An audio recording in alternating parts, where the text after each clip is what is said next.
Buenas tardes a todos y bienvenidos también a los que nos siguen por streaming. Esta mañana había 900 personas inscritas de toda América, de algunos puntos de África, de Asia, de Europa y de, supongo que prácticamente todas las zonas de España. Bienvenidos a todos, también a los que nos encontramos presencial en esta aula 30 del emblemático edificio central de la sede de Pamplona de la Universidad de Navarra. Como saben, esta es una nueva sesión del ciclo Encuentros que organiza el Máster en Cristianismo y Cultura Contemporánea de la Facultad de Filosofía y Letras de la Universidad de Navarra. Se trata de la 9ª sesión, aunque es la primera de este 2023, pero ya les adelanto que en breve tendremos una segunda sesión, el 6 de marzo, pero al final del encuentro de hoy les contaré más detalles de esa sesión. Hace apenas 2 meses, cuando falleció Benedicto XVI, la rectora de la Universidad de Navarra, María Iraburu, decía a los medios de comunicación y por tanto nos lo decía también a todos los que formamos parte de esta institución, que su muerte tocaba de manera especial el corazón de la Universidad de Navarra. Como saben, Benedicto XVI, cuando era todavía Joseph Ratzinger, es doctor honoris causa por esta Universidad de Navarra, lo cual para nosotros es un honor por muchos motivos.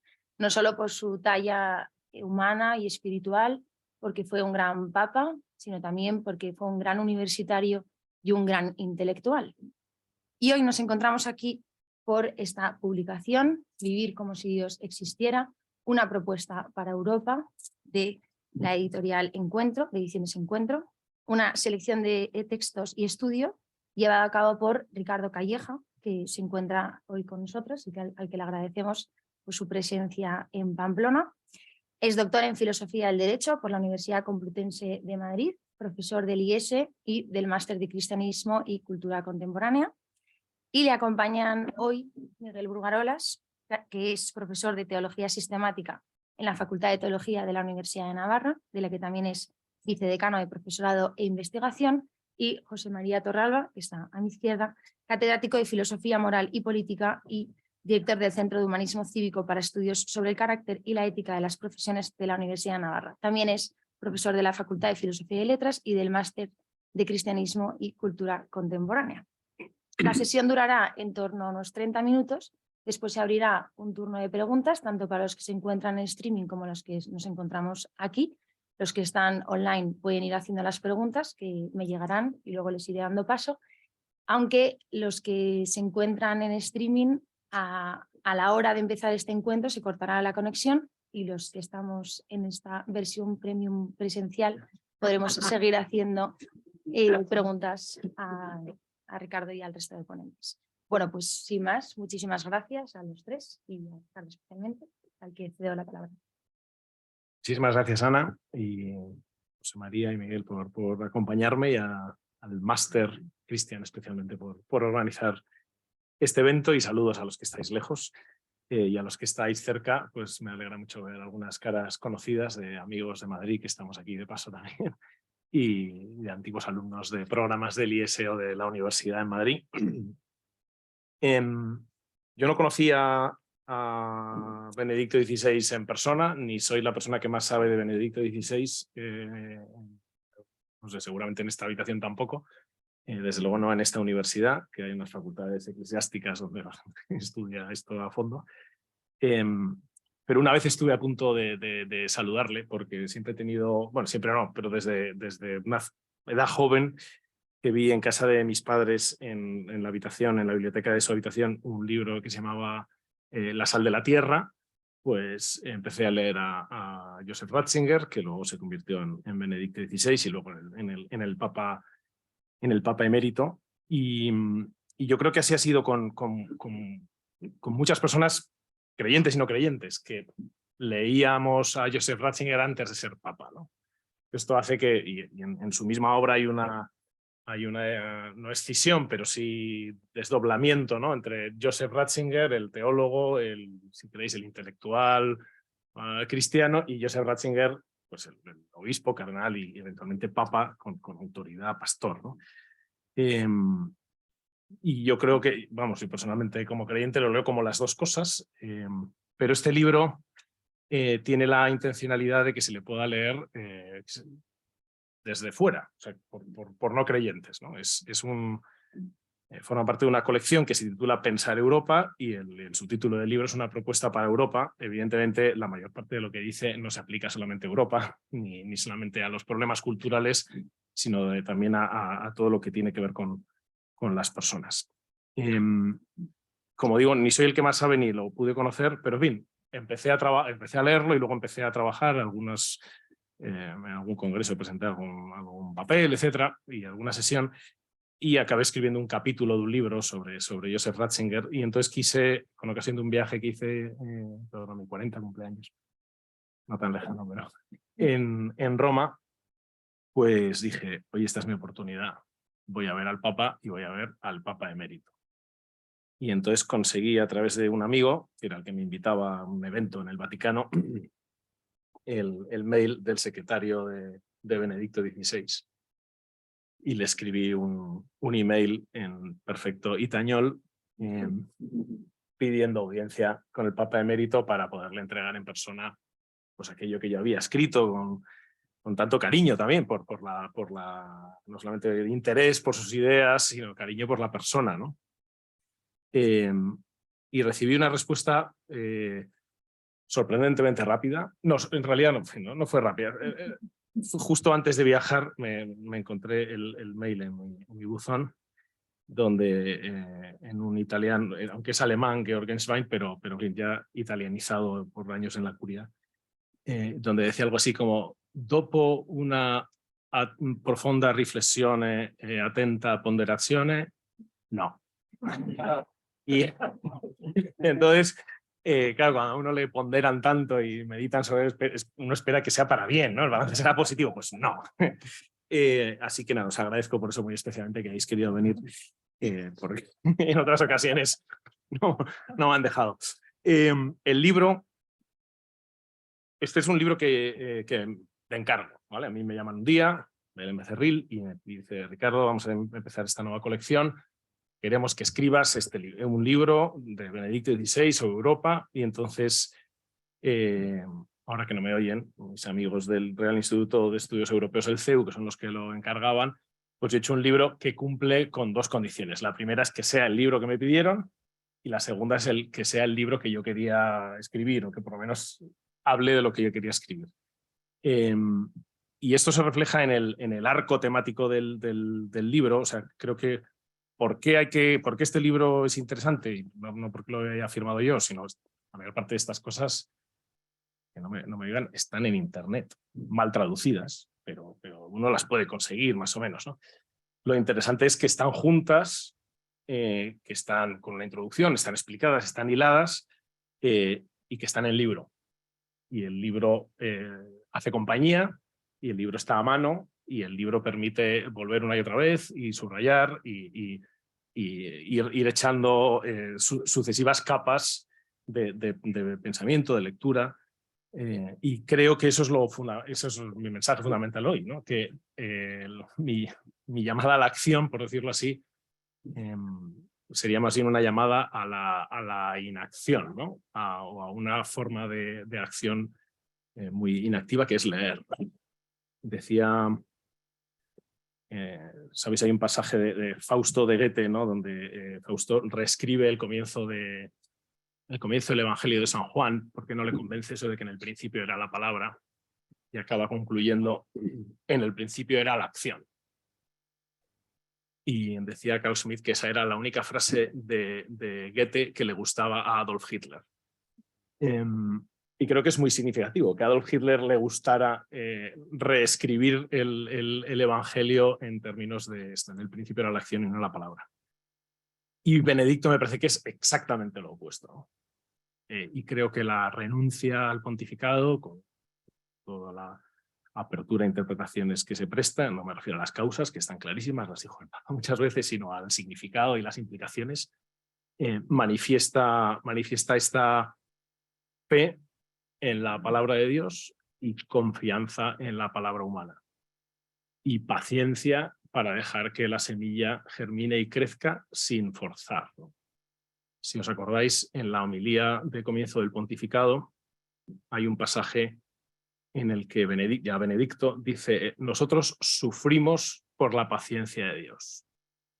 Sí, querríamos que interviniera, que ejercitara su poder, ¿no? Que impusiera el orden justo de las cosas, y creo que esto nos pasa a todos, ¿no? Nos pasa a todos con las pequeñas cosas de la vida, ¿no? que nos gustaría tener bajo control, pero en fin, eso es fácil ver que, bueno, es un poco neurótico y que lo relaja, pero en las cosas serias de la vida, ¿no? Y en los grandes problemas de la justicia y en las grandes cuestiones es más difícil verlo, ¿no? Oye, realmente que alguien haga algo, ¿no?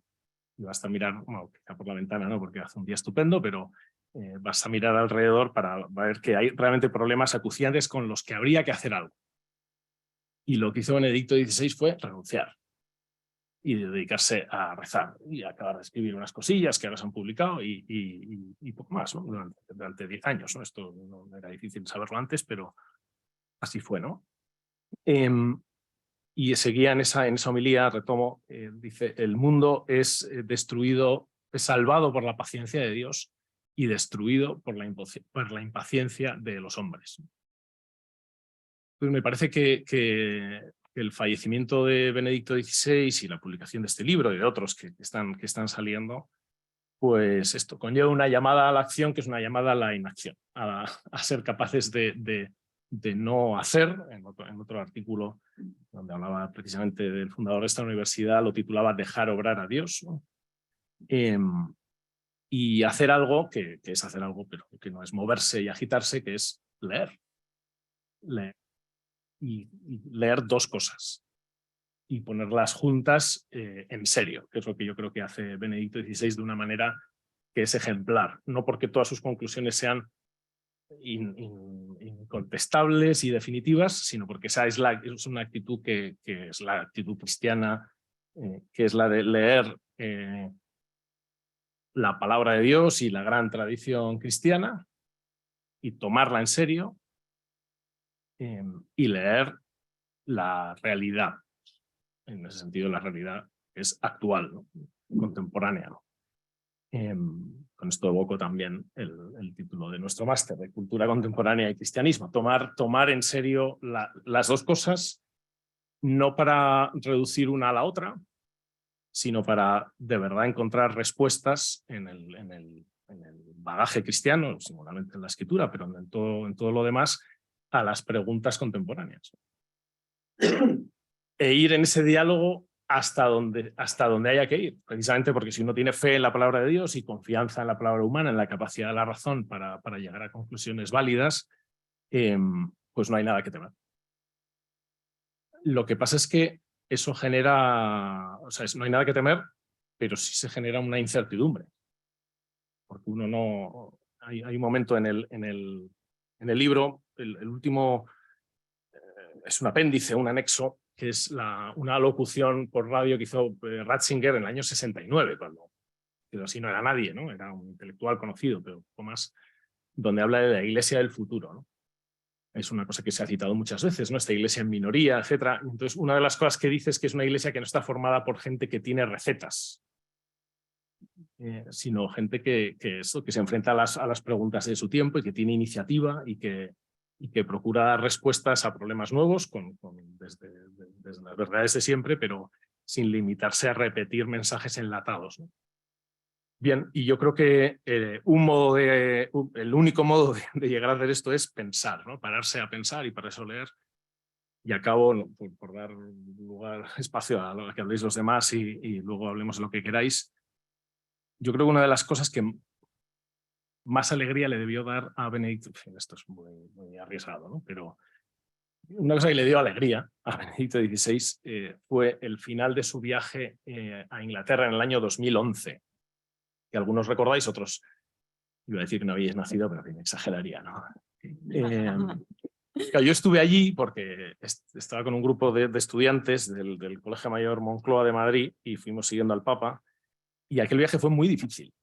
Empezó con un ambiente en los medios de comunicación y en la calle muy crispado. Había mucha gente protestando en la calle y poca gente en la calle. Pero con el paso de los días, que no fueron muchos, estuvo en Londres, estuvo en Birmingham, celebrando la beatificación de Newman, el ambiente fue cambiando por completo, ¿no? Es el viaje en el que nació esto que algunos conoceréis, sobre todo los de Facultad de Comunicación, de Catholic Voices, ¿no? Donde se hizo este esfuerzo por por explicar por parte de gente normal quién era el Papa, qué dicen los católicos en un país que no es católico y que aunque oficialmente es cristiano, pues está tremendamente secularizado y etcétera, ¿no? Bueno, pues durante esos días en los que fue habiendo cada vez más calor, la despedida del primer ministro de David Cameron fue muy significativa, ¿no? Le dijo al Papa: gracias, Santo Padre, porque ha conseguido hacer que nuestro país se siente a pensar.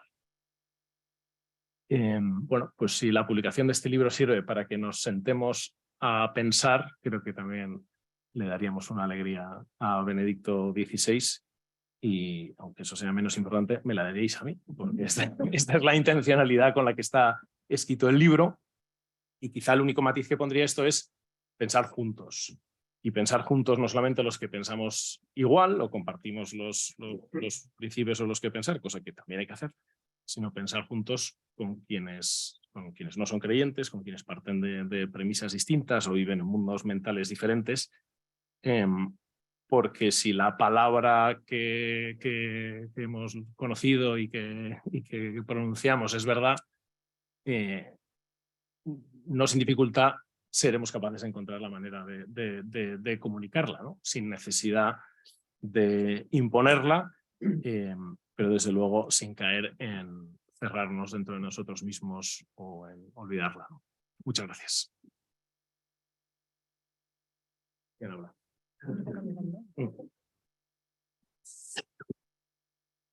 Yo creo que, a ver si se me oye, yo creo que sí.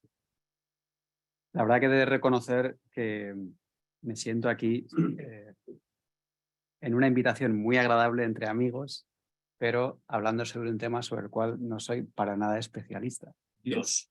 Bueno, pero también tengo que decir que, bueno, esta invitación justo de hace pocos días, no muchos, bueno, dame el libro que me lo lea primero, ¿no?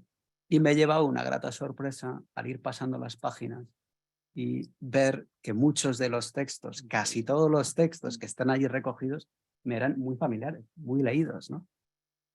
Quizás yo no leía a Ratzinger antes de ser papa. Había leído alguna cosa, pero no me había dado tiempo. Y recuerdo cómo me enganchó, pero de leerlo en 5 días, sin exagerar, el primer volumen de Jesús de Nazaret, cuando estaba en los últimos años de la carrera. No sé si era el último año o el penúltimo, ¿no? Aquello fue, y desde entonces el haber ido leyendo todo lo que ha ido escribiendo, todo lo que iba diciendo, vamos, todo es una exageración, pero... Y claro, la sensación que uno tiene, y hablo de lo que Benedicto XVI puede decir, digamos, al creyente, ¿no? Y quizás también al teólogo. Aquí me parece que nos dediquemos a la teología, quizás estoy solo yo y a lo mejor alguno más, pero todos nos dedicamos en sentido amplio a la teología, me parece, ¿no? Entonces, lo que me llama la atención es el profundo equilibrio del pensamiento de Benedicto XVI de Ratzinger. ¿A qué me refiero con esto? Muchas veces se habla de Ratzinger, el papa de la razón, el papa preocupado por la verdad. Y la primera encíclica que escribe es Deus Caritas Est. Y después lo vemos en las imágenes como un hombre más bien tímido, pero digamos, en el que queda rápidamente desenmascarada esa imagen de el Panzer Cardinal, ¿no? Esa imagen que los medios de comunicación habían creado de una persona quizás hostil o llena de aristas, para ver una persona tierna en el modo de hablar, en el modo de acercarse. Y por eso también vemos un hombre con un gran corazón. Pero la unidad que trasluce en sus textos, desde el punto de vista de la teología, es una unidad aún más profunda, que es, y además esto viniendo de un alemán, donde digamos, la dialéctica y la polarización, si hay un modo de pensar que es experto en esto, es el pensamiento alemán. Esto tiene aún más mérito, ¿no? Es haber identificado que a la hora de presentar la fe, que es discurso sapiencial y anuncio evangelizador a la vez, no vale ni una doctrina de la fe, ni vale una secularización del amor. Y esto me parece que es una idea que aparece en Benedicto XVI y en Ratzinger, en muchos registros distintos, en la predicación de un modo como muy hiriente, con palabras muy directas, en los textos teológicos también de un modo con una argumentación y una reflexión a partir de los libros que se van sucediendo desde el siglo XIX sobre la esencia del cristianismo, con el trasfondo de Nietzsche, de Feuerbach. El cristianismo es como esa proyección de los deseos humanos, pero digamos que en el fondo es una proyección engañosa, pero también del protestantismo liberal, de Harnack, donde lo he traído aquí, pero no lo voy a leer, pero solo es para que... o sea, hay dos momentos de las obras que yo he leído donde él trata bastante del protestantismo liberal y de Harnack, de lo que habla también en su testamento espiritual, que ha sido publicado recientemente. Harnack dice, en realidad Jesucristo habló del amor del Padre y nosotros predicamos a Cristo que divide. La fe divide, el amor une. Y la propuesta de Harnack es volvamos al amor, la fraternidad que es capaz de unirnos a todos y dejemos de lado las cuestiones de la fe, que en el fondo nos dividen, que en el fondo nos separan y a lo largo de la historia hemos visto las discusiones por causa de la fe, por motivos de la fe. Y claro, ver una parte del problema es relativamente sencillo. Y que un analista vea, y bueno, aquí hay una polarización, aquí hay una exageración, es fácil. Pero ver las dos partes y anticipar, me parece que en el año 68, la secularización del amor que estamos viendo ahora, y no solo en el ámbito, digamos, del amor entendido como en el aspecto de las relaciones humanas, pero también en lo que tiene que ver de la misión de la Iglesia y de cómo la Iglesia predica el amor de Dios. Me parece sensacional. ¿Qué entiende él por secularización del amor? En el fondo, un amor cerrado a la verdad. Un amor que da la espalda, que da las espaldas a la verdad. Un amor que en el fondo acaba diluido en, si queréis, bueno, unos buenos sentimientos, unas buenas intenciones, pero que al final se vuelve siempre contra la persona.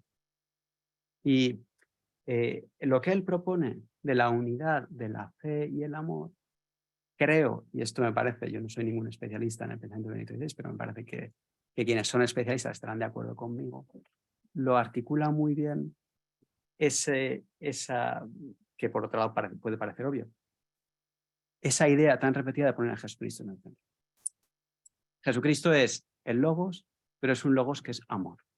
Y aquí se ve también otro aspecto con el que yo estoy particularmente agradecido a Benedicto XVI, que es cómo él nutre la reflexión, y algo ya lo ha apuntado Ricardo antes, con 20 siglos, por poner un inicio, de pensamiento cristiano. Entonces, el hecho de que el logos es razón, pero también es corazón, él lo ve en San Agustín, él lo ve en los medievales, en Buenaventura, en Ricardo de San Víctor, y ahí aparece con toda claridad. Una verdad que si no se hace amor, se convierte en una doctrina que aliena al hombre. Y un amor que si no está acompañado de la verdad, que es primordial y que nos precede, que es un don, pues en el fondo se vuelve contra el propio hombre. Esto luego tiene muchos registros. Cuando habla del eros, del ágape, también aparece esto, y en el libro queda formidablemente explicado, ¿no? Quizás lo que el lector de este libro se va a dar cuenta, o una de las cosas que va a percibir, es cómo los cristianos tenemos que ser capaces de hacer una exposición más sapiencial de la fe. ¿A qué me refiero con más sapiencial? Unir la fe y el amor tiene como una consecuencia directa, que es la fe no se puede reducir a transmitir una doctrina o a transmitir un código moral. porque eso es falsear lo que es el cristianismo. El cristianismo, claro que posee una doctrina sobre la verdad, claro que posee un código normativo, pero no es esa la esencia del cristianismo. Y si no descubrimos la esencia del cristianismo que está detrás de la doctrina de la verdad que predica el cristianismo, del código moral normativo que predica el cristianismo, todo se acaba desvaneciendo. Y esa esencia del cristianismo es el encuentro con un acontecimiento, el encuentro con una persona, el encuentro con Jesucristo. Que al hablar del Padre no está transmitiendo una doctrina que le es ajena. En el fondo, las palabras de Jesucristo son transmisión de lo que Cristo, en cuanto hombre, ha aprendido en su oración, en su diálogo cara a cara con Dios. Son palabras casi textuales de Jesús de Nazaret, ¿no? Entonces, esa exposición sapiencial de la fe cristiana no es algo que corresponda únicamente a la Iglesia en cuanto a la instrucción o la jerarquía a la hora de presentar, digamos, oficialmente el mensaje cristiano. Es una tarea que el Papa Benedicto entiende que es necesario que emprenda todo cristiano.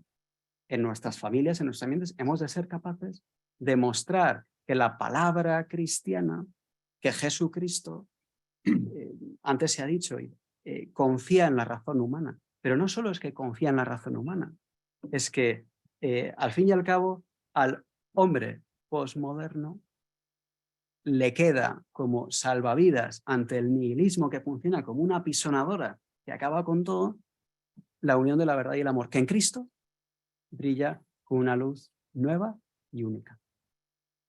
Yo quizás, por no alargarme más, me quedaría con esas dos cosas que he querido subrayar, ¿no? El equilibrio del pensamiento de Ratzinger, cómo une la fe y el amor, que se expresa en ese cristocentrismo, en poner a Jesucristo en el centro. Y en mostrar que entonces el anuncio del Evangelio es un anuncio que va a ser siempre más sapiencial que moral. Y aparte, entre otras cosas, esto que nos dedicamos, tenemos el oficio de predicar, nos damos cuenta que a nadie nos gusta que nos digan cómo tenemos que hacer las cosas, pero a todos nos encanta que nos expliquen quiénes somos, que nos expliquen o que por lo menos nos den pistas para interpretar quiénes somos. Los seres humanos somos seres hermenéuticos, necesitamos interpretarnos a nosotros y que nos den las claves cristológicas para conocer quién soy yo. Eso nos da luces y nos gusta porque pone en movimiento todas nuestras facultades. Muchas gracias, Miguel. Bien, muchas gracias. Tengo que ser breve para dar tiempo al coloquio, las preguntas. Veo más que se va alguien y no va a hacer mención porque quería decir que me ha llamado la atención el público que tenemos, especialmente joven, muchos estudiantes, profesores jóvenes, incluso algún profesor que ha ido a su hija. Ya tienen que salir, ya tienen que... Pero será porque están en desacuerdo con lo que ha dicho, además. Y bueno, venimos a en un coloquio a propósito de la publicación de un libro que tiene la peculiaridad de que es una ocasión no tanto de hablar del autor del libro, que en este caso materialmente la causa formal, como decíamos antes, es Ricardo Calleja, sino que el autor material del libro es Benedicto XVI, Joseph Ratzinger. Pero bueno, quería decir algo al principio sobre la propia edición del libro, que casi nadie, me parece, ha tenido ocasión de consultar hasta que ha llegado al acto, porque esto es una preventa, algo que se diga, ¿no? Sale en marzo. En fin, efectivamente, nosotros tuvimos la ocasión de consultarlo, leerlo online. Entonces, quería decir que justifica este libro, ¿no? Que es una de las preguntas que responde el propio autor, porque antologías de Benedicto XVI y de Ratzinger, incluso sobre temas como los que como los que tienen que ver con el título del libro, hay bastantes. Pero, por un lado, me parece que el propio título ya casi justificaría la publicación. No sé si sucederá o no, pero esto podría acabar llamándose la máxima Ratzinger. No creo que acabe llamándose la máxima Calleja, porque no, la idea no es mía, digamos, no es suya. Aunque la formulación sí, hasta donde yo llego, no es una expresión que utilice Ratzinger o Benedicto XVI en sus escritos. La idea está presente ahí, pero ni siquiera de modo expreso. O sea, que no es una referencia al et si Deus non daretur, al vivir como si Dios no existiera, y que con eso, en este caso, Ricardo Calleja quiere sintetizar la visión que tiene Ratzinger. concreto acerca de la vida en la sociedad, también la propiedad personal. Me parece que el título ya justifica, por lo menos que estemos hoy aquí, y diría la lectura. A mí me parece que el prólogo escribe, que no es ni muy largo ni muy breve, o sea, de la medida adecuada, pues también consigue iluminar algunas de las ideas principales que luego aparecerán en los textos, ordenarlos y de acuerdo con la propuesta de lectura que hace aquí el editor. Y eso, bueno, pues es muy de agradecer y también me parece que sea una justificación de por qué publicar un libro así hoy. Y ya desde el punto de vista más práctico para, sobre todo, las nuevas generaciones que están aquí presentes, o para los estudiantes del máster que nos estén siguiendo, a los que les daremos clases, Ricardo y yo, en una asignatura conjuntamente en el mes de mayo, sobre estos temas además, pues creo que esta es una ocasión, este libro, de introducirse en el pensamiento de Ratzinger, porque es una obra muy amplia y la ventaja de esta antología ordenada es que tampoco es demasiado breve el libro, hay que decirlo, pues permite ir a textos esenciales o pasajes esenciales de los textos más importantes. Entonces, es una primera introducción a la lectura de Ratzinger.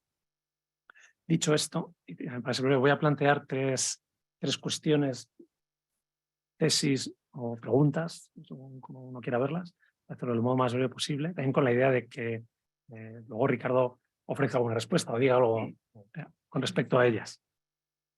La primera es el diagnóstico de la sociedad actual, algo que aparece tanto en algunos de los textos de Benedicto XVI, por ejemplo, en el célebre coloquio con Habermas en la Academia Católica de Baviera, y que el propio editor del libro en su introducción destaca. Entonces, me va a permitir leer o por lo menos parafrasear unas ideas primero de Benedicto XVI, donde él dice: la sospecha contra el derecho, a vivir en una sociedad donde se empieza a sospechar del derecho, digamos, del sistema político, la revuelta incluso con el derecho, que sería el paso siguiente, estallarán siempre que el derecho mismo no aparezca ya como expresión de una justicia que está al servicio de todos, son palabras de Benedicto XVI, sino que el derecho se convierta en producto de la arbitrariedad, como derecho que se arrogan aquellos que tienen el poder de hacerlo, de las mayorías.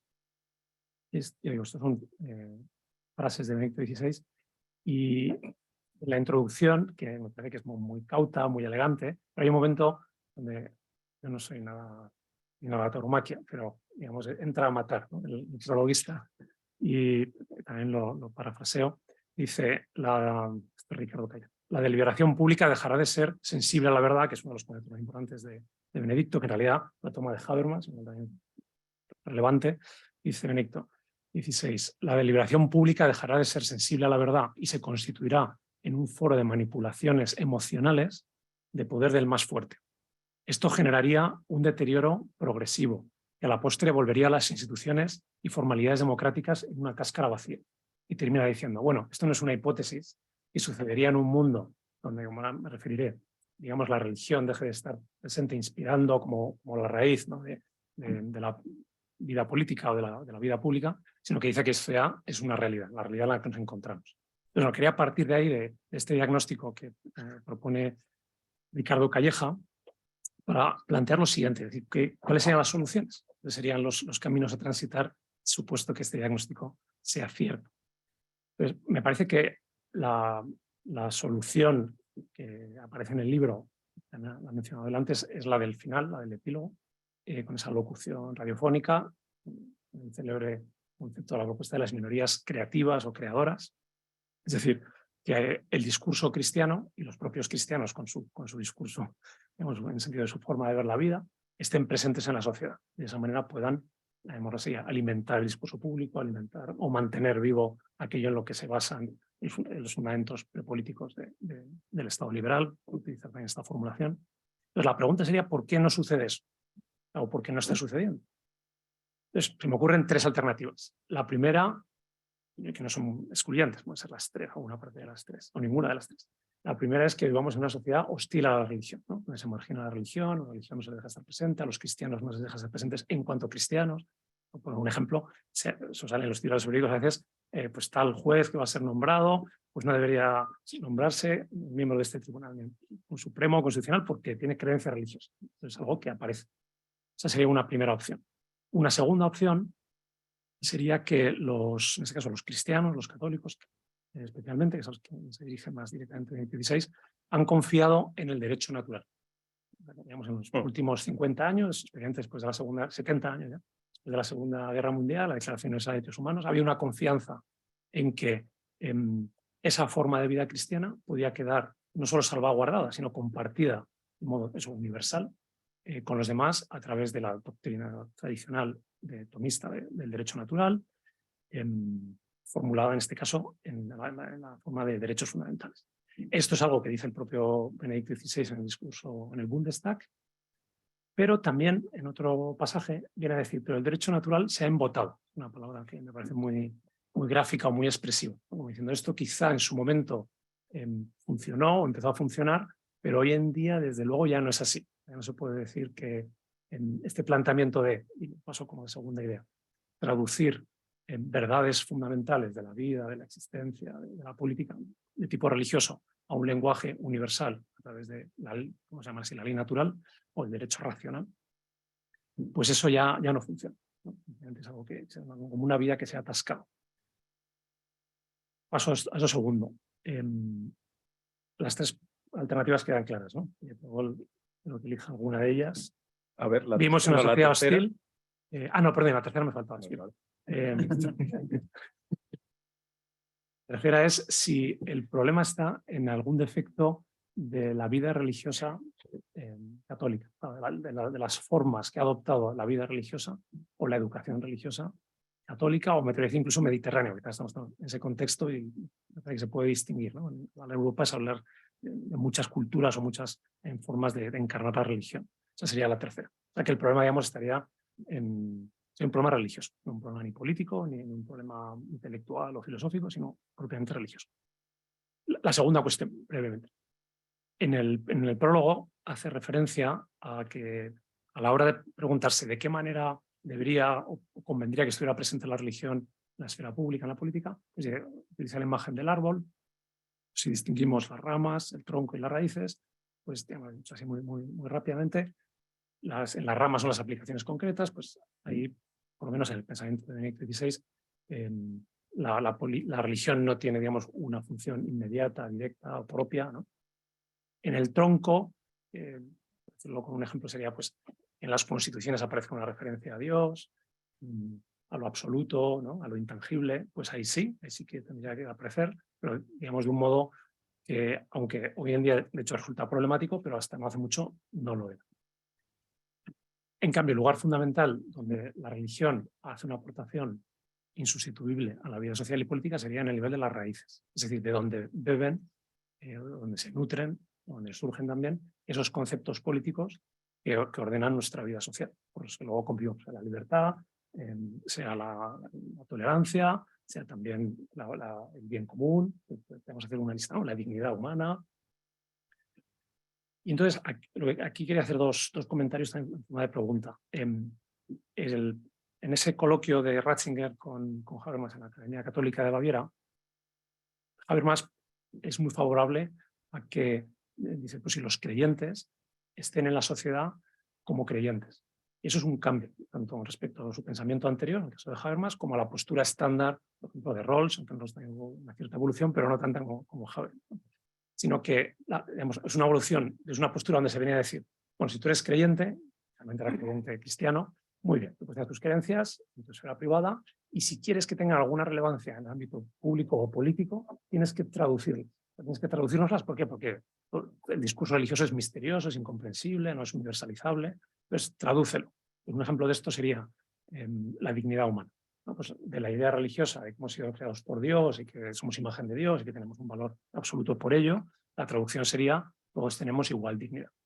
Pero claro, el problema aquí, y esa es la cuestión que quería plantearle, o plantear aquí en este coloquio, es que en esa traducción se pierde mucho. La pregunta es si demasiado, a la vista también de la deriva política, ¿no? Quizá al principio, en esos momentos en que se pensaba que el derecho natural era suficiente, digamos, para preservar ideas básicas de la religión, como que somos imagen de Dios, que cada vida es valiosa, al traducirlo a un lenguaje, en ese caso universalizable y jurídico como la dignidad, no solo se ha perdido algo importante del significado originario, sino que luego desde el punto de vista del ordenamiento jurídico, pues bueno, con el concepto de dignidad cabe prácticamente cualquier cosa, o sea, una cosa y la contraria, lo estamos viendo en los últimos años.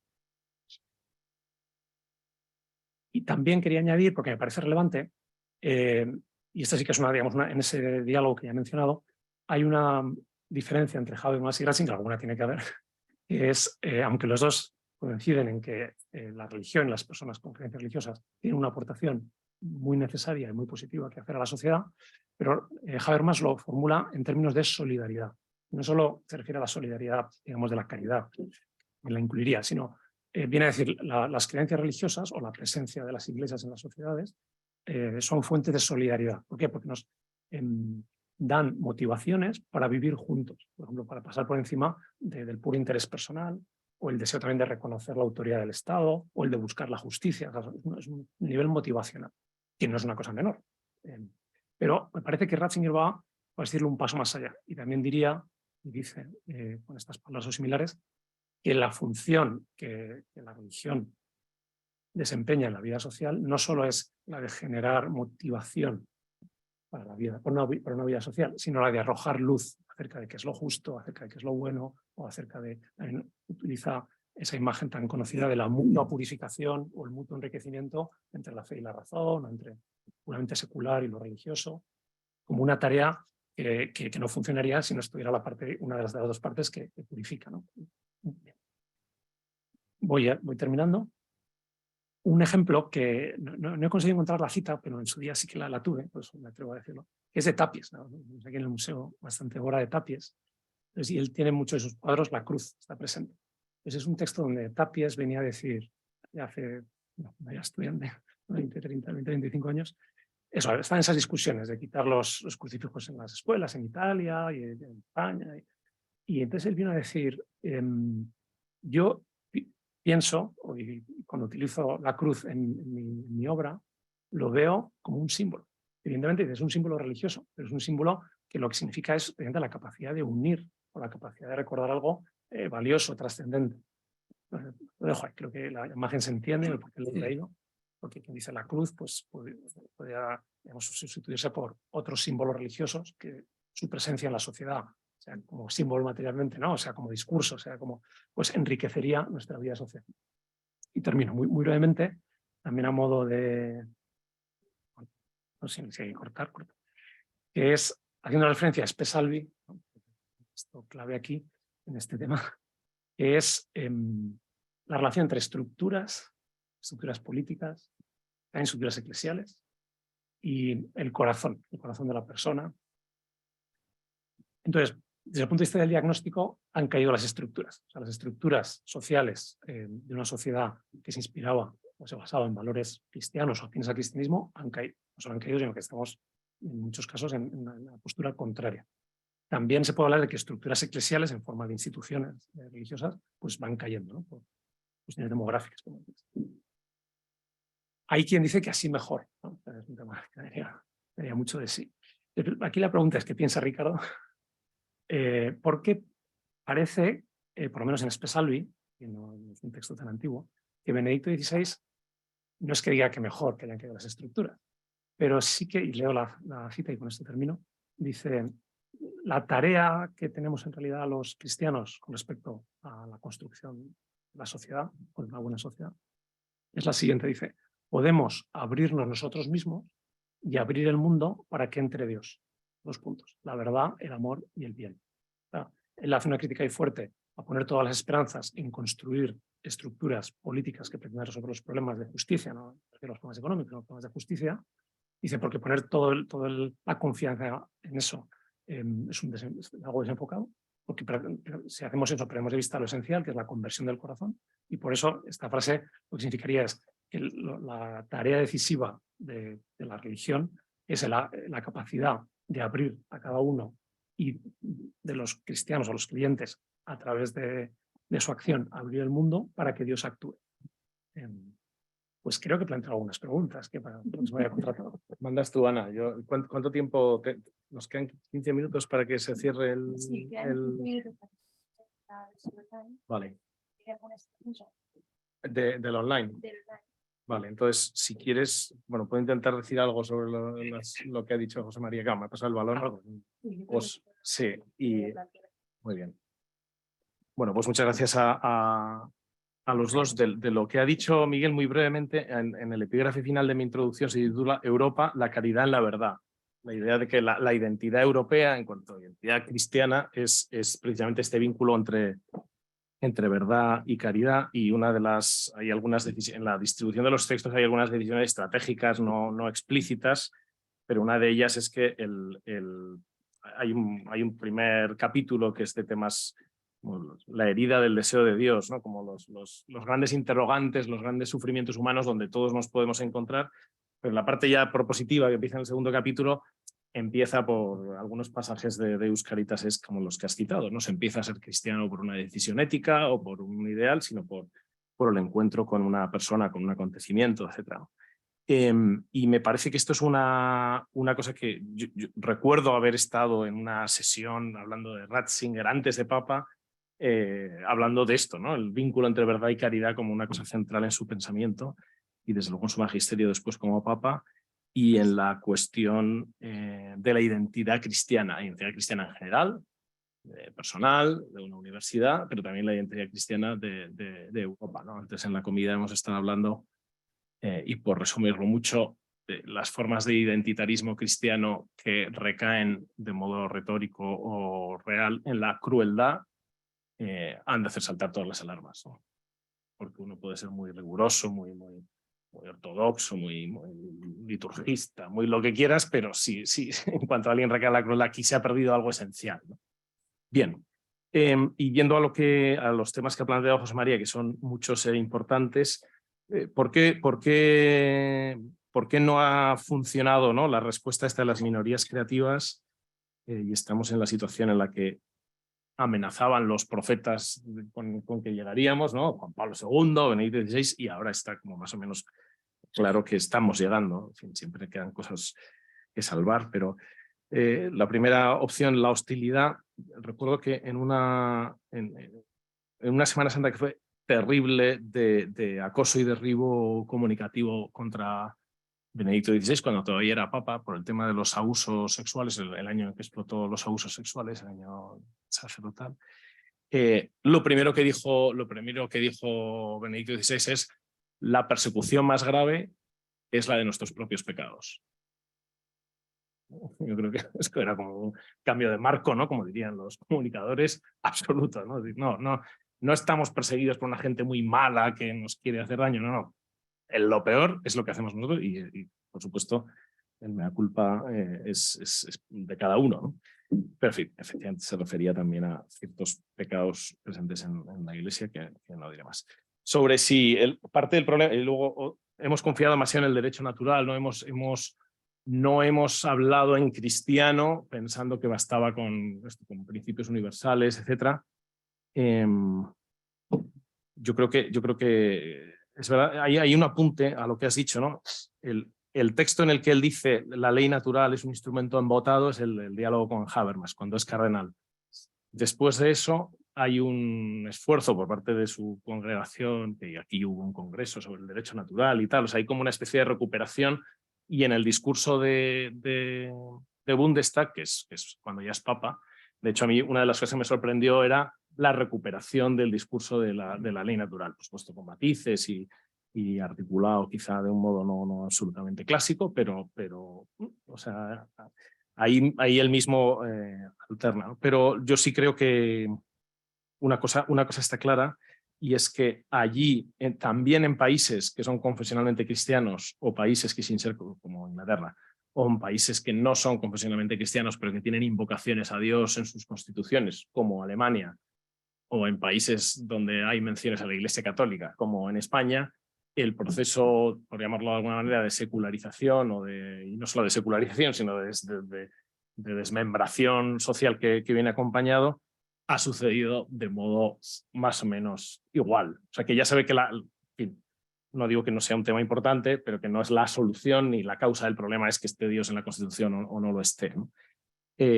Porque la pregunta es, bueno, si esos medios, esa presencia institucional pública, ayuda o no ayuda, en qué manera en cada sitio a que suceda el fenómeno, que es lo que tú decías, real, de que se abra espacio a Dios en la vida personal y en la vida pública, porque los creyentes crean y creen, ¿no? en el sentido de que hagan una cultura compartida con otros. Y respecto claro, de si entonces el defecto está en la vida religiosa católica mediterránea, pues como somos tan críticos con nosotros mismos, hay que empezar por decir, por supuesto, o sea, evidentemente hay algo que estamos haciendo mal, pero en fin, tampoco hay que caer en el meaculpismo y en cierto sentido yo creo que a veces, o sea, nosotros no sabemos el sentido de todas las cosas que pasan en la historia, como es obvio, y menos antes o mientras suceden. Pero me acordaba de una canción de Joaquín Sabina en la que decía: ¿y qué me dices del PSOE, Felipe, y la corrupción? Y entonces contesta otra señora, ¿no? En un diálogo, que sí, que existió, fue una mala gripe que había que pasar, ¿no? Entonces, a veces uno piensa, bueno, esto que estamos viviendo es una mala gripe por la que hay que pasar, quizá para, o al menos pueda tener ese sentido, para refinar no solamente nuestros argumentos, que también, sino sobre todo nuestro modo de vivir, y volvemos al principio, ¿no? Nuestro modo de engarzar verdad con caridad. ¿No? A la vez, pues esto es un signo de contradicción y la predicción fundamental es que aquí va a haber conflictos. O sea, que nosotros hagamos bien las cosas no garantiza que la gente nos dé la razón, que no nos persigan y que todo acabe bien. Más bien al revés. Tenemos lo poco que sabemos sobre el futuro es que haremos las cosas regular, la gente se enfadará y casi todo lo que empecemos acabará mal. Y que Dios al final nos salvará. En fin, esto es más o menos lo que uno lee, ¿no? Yo no sé si reflejo lo que luego decís los curas, pero no, entonces lo cual no quita la responsabilidad de hacerlo lo mejor posible y de facilitarle a la gente el testimonio lo más luminoso posible, ¿no? Con esto no respondo a todo lo que decías, sobre todo a lo de estructuras, corazones, en fin, y hay muchos temas implícitos en este posible diálogo, pero mejor responder también a otras preguntas. No, más que nada porque como el streaming se va Sí, a ir para poder hacer al menos una de las cuantas preguntas porque ha habido unas cuantas, Muy pero bien. bueno. Pregunta Elvira Lorenzo. En un contexto actual de posverdad, en el que no existe una verdad y menos la verdad, y que el hecho de defender una verdad es motivo de ser tachado como radical, ¿cómo combatir esa secularización del amor y de la fe? Es difícil hablar a la razón porque está nublada por el sentimentalismo. ¿Cómo hablar al corazón y a la razón? La pregunta es a Benedicto XVI o a mí o a quién, quién quieres. Bueno, yo hay una primera objeción. La época del relativismo, el mismo Benedicto, ¿no? Como cardenal, antes de entrar a papa, avisó de esta dictadura del relativismo, que es una expresión que es un poco paradójica. Si es relativista, ¿cómo puede ser dictadura? ¿No? Lo cual indicaba ya lo que creo que está pasando ahora, ¿no? Unos años después, que la sociedad en la que vivimos no es tanto relativista como totalizante, por no decir palabras así fuertes, de otras verdades, ¿no? O sea, hoy si no se pueden afirmar verdades, no sé, yo veo gente afirmando e imponiendo verdades de modo muy contundente y con el Código Penal en la mano.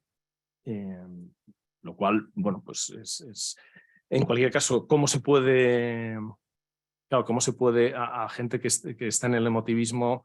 Pues no lo sé. O sea, yo hago lo que puedo y, entre otras cosas, escribir libros sirve de algo. Pero sí creo que en parte está en el libro esto a lo que he hecho mención, ¿no? El primer capítulo es heridos por el deseo de Dios, y el primer texto es un texto de Spesalvi. Esto es también otra decisión estratégica del libro, que es empezar el libro con un texto de la encíclica Spesalvi sobre sufrimiento y compasión. Y después otro sobre la belleza y luego otro sobre el anhelo de Dios, ¿no? Pues me parece que la naturaleza humana, la ley natural está embotada, seguramente. No se entiende y desde luego las teorías de la ley natural no te quiero contar. Pero la naturaleza humana sigue sangrando por las mismas heridas. Y ¿no? Si nos pincháis, acaso no sangramos, ¿no? Eso vale para todos los seres humanos. Y entonces ahí, como se dice a veces, ¿no? El bien común es complicado de discernir, pero los males comunes son más fáciles de identificar a veces y de trabajar operativamente sobre ellos. pues también a la hora de hablar de la ley natural, a veces en un mundo donde se ha perdido muchos elementos comunes, quizá el elemento constructivo es más difícil de proponer y de compartir, pero en el diagnóstico del problema, de la herida que sangra, creo que sigue siendo fácil, ¿no? Y yo creo que pues en un mundo que deja de ser cristiano a marchas forzadas en algunos sentidos, en otros bueno, más o menos, pues hay heridas que se reabren o que se abren más y que hay que hablar de eso. Si la gente está sola, pues no hace falta irse muy, o sea, no, ya está. O sea, ahí hay un problema, que los cristianos tenemos soluciones en libros, pero sobre todo los cristianos tenemos soluciones en vidas, ¿no? O sea, pues yo te acompaño. Lo cual no es fácil, porque no todo el mundo se deja acompañar. La soledad no se resuelve por tener a alguien al lado, ¿no? Pero en fin, ese es me parece que es el comienzo del camino. Sí. Me gustaría subrayar una idea que aparece también muy bien en el libro, con textos de Euskalitases y con otros. Y o sea, el tema no es que haya que defender la verdad se defiende sola, y hay que combatir a quienes atacan la verdad. Me parece que Benito XVI lo que propone en muchos de sus textos es hay que defender al ser humano que es atacado cuando se pierde de vista la verdad sobre quién es y a qué está llamado. La verdad se defiende sola y eso a uno le libera mucho. Voy a leer, no me resisto, antes no lo he querido hacer, pero son 2 líneas. Y que esto es una llamada de atención a los teólogos, pero en general a todos. Está hablando de cómo la teología anda envuelta en una especie de estudios arqueológicos del pasado que tienen poco que decir al presente. Y dice, para mí tiene poco menos que de fantasmal contemplar en qué necias y egoístas discusiones anda revuelta la teología actual, cuando al ser humano le llega el agua al cuello, y justamente ahora habría sonado la hora de la teología. Creo que la propuesta de Benito XVI es el modo de hacer visible la verdad es vivirla con coherencia y unir fe y caridad en la propia vida. También lo ha apuntado hace un momento Ricardo, pero no va lo que pensamos por un lado y cómo vivimos por otro, sino que en definitiva es aunar fe y corazón, aunar razón y corazón, fe y verdad y caridad, de manera que el cristiano muestre de modo natural ante el mundo que el salvavidas que le queda al ser humano para rescatarlo de la apisonadora o de la tormenta que se lo está llevando por delante es Jesucristo. Y no por tratar de combatir una hostilidad, sino sencillamente de mostrar que la verdad de Jesucristo tiene un valor que no hemos creado nosotros, que nos precede y que nos es dado y que por tanto es universal y es válido en cualquier circunstancia, por penosas que nos parezcan los momentos.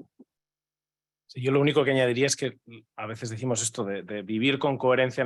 Bueno, creo que parte de la coherencia es que no somos perfectamente coherentes, o sea que nosotros somos los primeros que necesitamos salvación, no la vamos ofreciendo porque nosotros ya la tenemos y se la damos a la gente. Nosotros nos preocupamos por las heridas de los demás, no porque nosotros no las tengamos, sino precisamente porque las compartimos, ¿no?